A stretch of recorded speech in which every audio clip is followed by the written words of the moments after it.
Today's video is how to change a brake band cable on your push mower.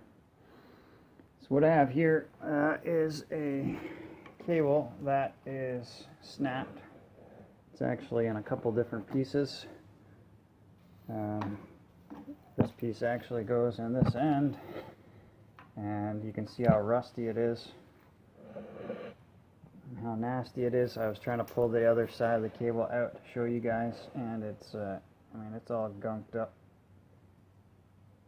So these cables do rust, especially if you leave your mower outside.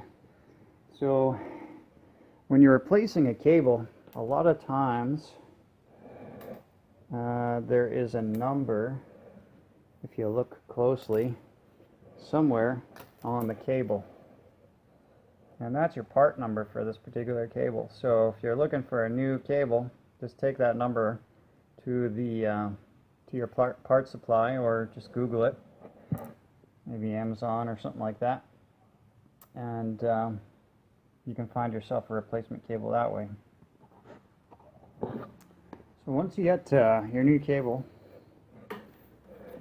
first thing you want to do is hook this end, the Z-bend in, and then hook your plastic guy in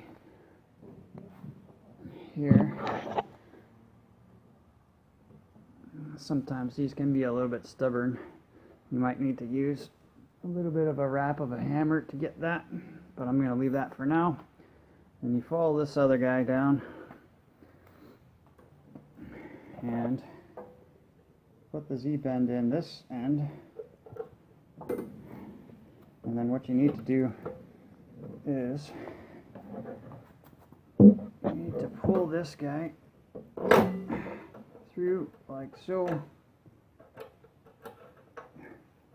and then just push this little, you see there's two little tabs on the black, where the black piece starts. Put the cable through here, and then just push that, and now you can see it kind of locks itself in. Alright, and that's it.